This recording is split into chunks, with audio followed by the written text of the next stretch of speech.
잡는 용사 해병 우리는 해병대 젊은 피가 끓는 정열 어느 누가 다르냐. 청신호 가족 여러분 안녕하세요. 자, 오늘은 우리는 군인입니다. 할렐루야. 아멘. 해병대는 자, 우리나라 군대는 육군, 해군, 그리고 공군으로 이루어져 있습니다. 맞나요?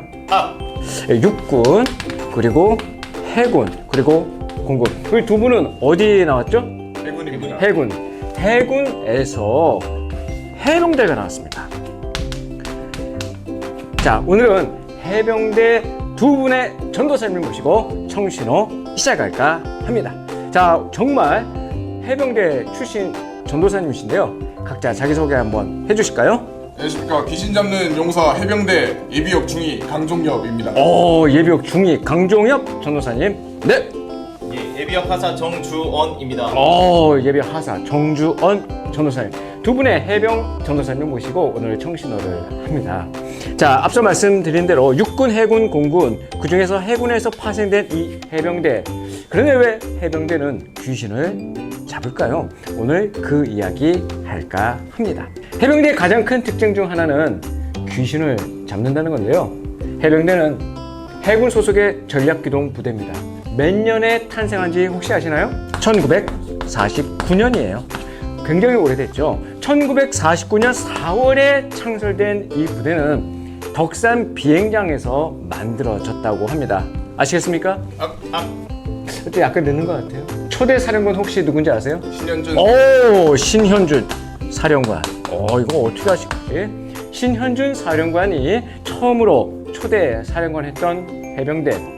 이때는요, 바다를 통해서 병력을 빠르게 진입시킬 수 있다면 초기에 적군의 진압을 빠르게 할 수 있다고 생각을 해서 해병대가 처음 만들어졌다고 합니다.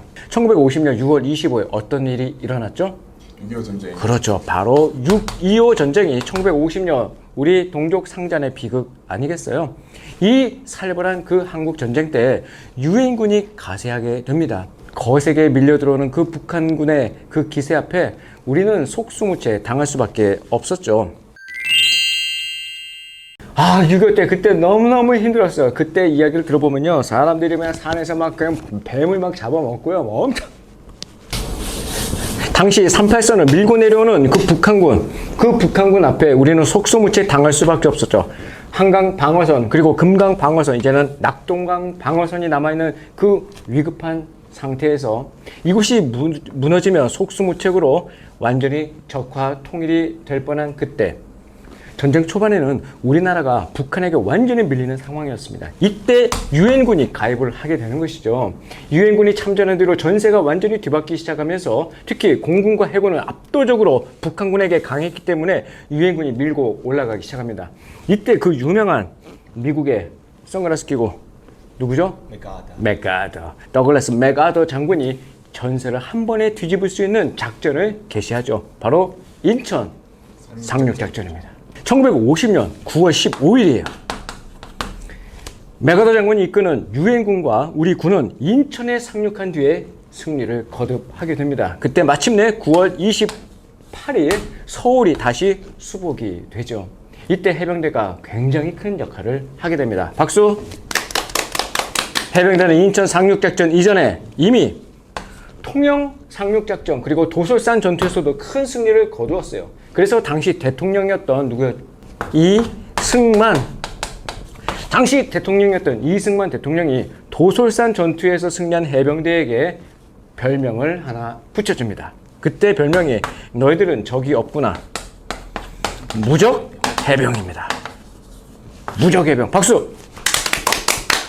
한국 해병대 이 강인함은 미국에도 전달되었어요. 통영 상륙 작전에 대해서 취재로 온 미국의 마거리 히긴스 기자가 있었습니다. 그때 이 기자가 해병대의 늠름한 모습을 보고 기사를 썼는데요. 그때 이렇게 썼다고 합니다. They might even capture the devil. 그들은 귀신조차도 잡을 수 있을 것이다. 오늘은 귀신 얘기를 할 거예요. 우리 해병대 두 분의 전도사님들 귀신 보셨나요? 못 봤습니다. 못 봤죠? 보셨나요? 못 봤습니다. 어우, 귀신 끔찍해요. 생각만 해도. 귀신은 사람이 죽으면 억울하게 돌아다니는 그런 존재인가요? 아닙니다. 아니죠. 귀신은 사탄의 졸개입니다. 실제로 이는 어둠의 영, 거짓의 영이고요. 광명의 천사라고도 얘기합니다. 실제로 악한 영으로 돌아다니면서 믿는 자들을 유혹하는 그 귀신들. 이 귀신이 성경에도 나오는데 마가복음 5장에 나옵니다. 그 이야기 해드려도 될까요? 예수님과 제자들이 호수 건너편에 가시는데요. 그 곳이 바로 그 유명한 거라사 지방입니다. 대가볼리 지역에 있는 그 거라사 지방으로 가셨는데 예수님께서 배에서 내리시자 더러운 귀신 들린 사람이, 그러니까 사람한테 귀신이 완전히 들려버린 거예요. 그 사람이 무덤 사이에서 뛰어나와서 예수님과 딱 마주치게 됩니다. 그 사람은 무덤 사이에서 사는 사람이었는데 아무도 그를 잡아낼 사람이 없었다고 그래요. 쇠사슬도 소용이 없다고 할 정도니 대단히 힘이 세었죠. 그는 여러 번 쇠사슬로 손발이 묶이기도 했고 번번이 사슬이 끊고 발에 차는 이 쇠가락도 다 깨트리고 아무도 그를 당해낼 수가 없다고 했습니다. 아주 무시무시한 귀신 들린 사람. 이 사람이 밤낮으로 무덤들과 언덕을 돌아다니며 소리 지르고 자기 몸을 돌로 찢고 막, 그런데 그가 멀리서 예수를 보더니 갑자기 달려와서 그 앞에 엎드려 절을 하는 거예요. 그리고는 찢어질 듯 큰 목소리로 외칩니다. 한번 따라해 보시겠어요? 찢어질 듯. 지극히 높은 하나님의 아들 예수예요. 지극히 높은 하나님의 아들 예수여. 잘하셨어요. 왜 이렇게 잘하세요? 제가 당신과 무슨 상관이 있습니까? 제가 당신과 무슨 상관이 있습니까? 제발 저를 괴롭히지 마십시오. 제발 저를 괴롭히지 마십시오. 찢어질 때는 목소리로 이렇게 외치니까 예수님이 그에게 이렇게 얘기합니다. 더러운 귀신아, 그 사람에게서 나와라. 이렇게 말씀하셨어요. 그때 예수님께서 물으셨어요. What is your name? 你叫我什么名字? 만약에 영어로 했다면 이 질문, 중국어로 했다면 이 질문, 우리말로는요? 너의 이름은 뭐냐? 네 이름이 무엇이냐? 그 사람에게서 나와라. 귀신에게 명령하신 거죠. 그때 그 귀신 들린 자가 이렇게 얘기합니다. 아니, 그 귀신이 이렇게 얘기하는 거예요. 내 이름은 군대입니다. 우리 지금 군대. 우리 수가 많기 때문에 붙여진 이름입니다. 그리고 예수님께 자기들을 이 지방에서 쫓아내지 말아달라고 간청했어요. 마침 그때 어떤 동물이 보였어요. 완전 똑같죠. 이 돼지가 여기서 막 있는 거예요. 큰 돼지떼인데 자그마치 한 마리가 아니라 200마리가 아니라 2000마리. 어마어마한 돼지떼가 막 이렇게. 그때 그 더러운 귀신들이 예수님께 애원합니다. 뭐라고요? 우리를 저 돼지들 속으로 보내주십시오. 저 돼지들 속으로 보내주십시오. 그 속으로 들어가게 해주십시오. 그 속으로 들어가게 해주십시오. 예수님께서 허락했을까요? 안 했을까요? 허락하셨어요. 그래서 더러운 귀신들이 나와가지고 그 사람에게 나와가지고 돼지에게로 들어갑니다. 그러자 2000마리 정도 된 그 돼지떼들가 비탈진 뚝을 내리달아서 호수에 빠져 죽게 되었어요. 돼지를 치던 사람들이 마을과 그 일대로 달려가서 이 사실을 알리게 된 거죠. 사람들이 막 밀려와가지고 무슨 일이 일어나는지 뭐 구경하러 막 달려 나왔습니다. 그들이 예수님께 와서 귀신 들렸던 그 사람이 옷을 입고 제정신이 들어가지고 거기 이렇게 앉아있는 곳을 보더니 어땠을까요? 덜컥 겁이 났어요. 왜 그랬을까요?